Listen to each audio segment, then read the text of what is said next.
ታሪክና ዝጅምር ካብ ሎሚ 12 ዓመታት ይገብር እዩ። ዶክተር ሃሪሰን ዝተባህለ ተመራማሪ ካብቶም ሄርኮ ዝተባህለ ኩባንያ ዝተለኣኹ ገበኛታት ክሃድም ከሎ ንሪኦም። እዚ ኩባንያ እዚ ንዶክተር ሃሪሰን ሒዙ ክጥቀመሉ ይደሊ ነበረ።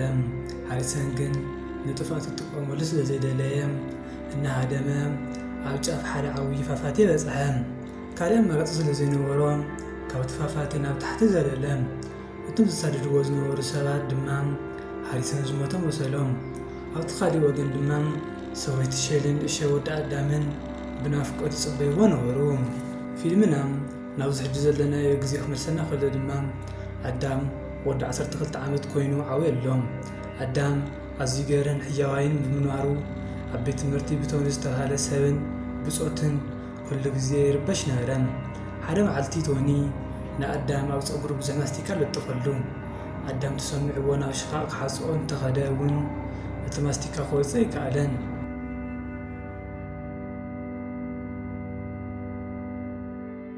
ኣብቲ ሰዓት እዚ ኣዳም ብሰንኪ ሕርቃንን ጭንቀትን ሓደ ዘገርም ነገር ተፈጠረ።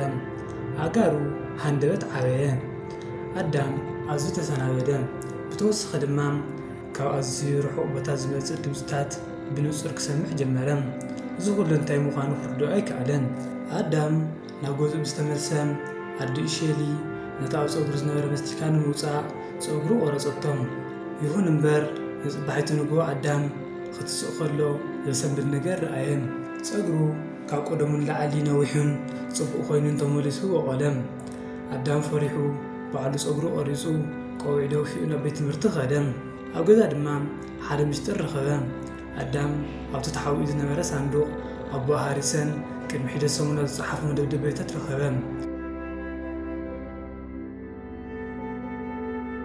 ኣዳም ኣዝዩ ተቆጥዐ። ኣዲኡ ንምሉእ ህይወቱ ኣቦኻ ሞይቱ እዩ እናበለት ክትሕስበሉ ከም ዝፀንሐት ፈለጠ። ሼሊ ግን ኣቦኻ ብሂወት ኣሎ ግን ኣብ ሓደጋ እዩ ዘሎ ብምባል ሓቂ ነገረቶም። ኣዳም ነቲ ደብዳቤታት ሒዙ ኣቦኡ ዝርከበሉ ቦታ ንምፍላጥ ካብ ገዛ ሃደመ። ንመላእ ለይቲ ብዝናብ እናተጓዓዘ ኣብ መወዳእታ ናብ ሓደ ጽዑቕ ጫካ በፅሐ። ኣብቲ ጫካ እናተጓዓዘ ከሎ ግን ኣብ ሓደ ቦታ ተሓቢኡ ዝነበረ መፃወድያ ተተሓዘ። ኣዳም ድማ በቲ መፃወድያ ምክንያት ወኒኡ ስሒቱ ኣብ ፅርግያ ወደቐ። ሓደ ዓብዪ መኪና ንኣዳም ክረግፆ እናመፀ ከሎ ሓደ ፀሊም ፅላሎት መፂኡ ንኣዳም ኣድሓኖም። እቲ መኪና ዝዘውር ዝነበረ ሰብ ኣብ ካሜርኡ ክሪኦ ከሎም እቲ ዘድሓኖ ፍጥረት ቢግፉት ከም ዝኾነ ይረኣየ። እዚ ቪድዮ እዚ ድማ ብቕፅበት ኣብ መላእ ዓለም ተዘርግሐ። እቲ ሄርኮ ዝበሃል ኩባንያ ነዚ ቪድዮ ምስ ረኣዮ ቢግፉት ዝበሃል ዘሎ ብሓቂ ዶክተር ሃሪሰን ምዃኑ ተረድአ። ኢስትማን ዝተባህለ ጫካን ወናብቲ ኩባንያ ንሃሪሰን ንምሓዝ ወታደረቱ ሰደደ። ኣብቲ ጫካ ድማ ኣዳም ዓይኑ ክኸፍት ከሎ ቢግፉት ኣብ ቅድሚኡ ቆይሙ ረኣየ። ኣዳም ፈሪሑ ክሃድም ተፈተነ እውን ቢግፉት ግን ኣነ ጭንቆይ ኮንኩን ኣነ ኣቦኻ እየ ብምባል ረድኦ። ቢግፉት ናይ ቀደም ስእልታት ኣርእዩ ንኣዳም ኣእመኖም። ሃሪሰን እቲ ኩባንያ ንዕኡ ንምርምር ክጥቀመሉ ስለዝደለየ ንሰበይቱን ወድን ካብ ሓደጋ ንምክልኻል ኢሉ ኣብ ጫካ ተሓቢኡ ይነብር ከም ዘሎ ነገሮም። ኣዳም ምስ ኣቦኡ ሓበራዊ ግዜ ክሕልፍ ጀመረ። ሃሪሰን ንኣዳም ከመይ ገይሩ ነቲ ዘለዎ ሓይሊ ከም ዝጥቀመሉ መሃሮ። ግን ሓጎሶም ነዊሕ ይፀንሐን። ወታደራት ኢስትማን ነዚ ቦታ ረኺቦም ብሄሊኮፕተር መፂኦም ንሃሪሰን ብመደንዘዝ ወቂዖም ሒዞምዎ ኸዱ።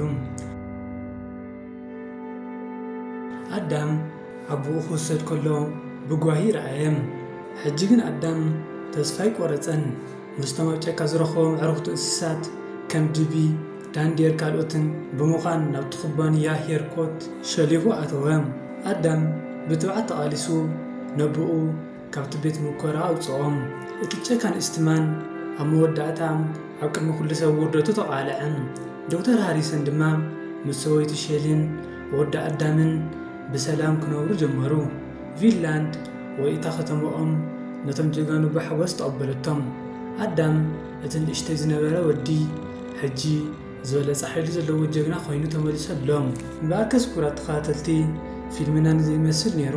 ካብዚ ቪድዮ እዚ ብዙሕ ትምህርቲ ከም ትቐስሙ ተስፋ ይገብር። ከምኡውን ከምዚኦም ዝኣመሰሉ ቪድዮታት ክወፅኣኩም ንሕደለኹም ንቪድዮ ላይክ ንቻናላይ ሳብስክራይብ ብምግባር ትሕግዙኒ ትኽእሉ ክሳብ ብኻልእ ኣርእስቲ ንራኸብ ሰላም ኩንለይ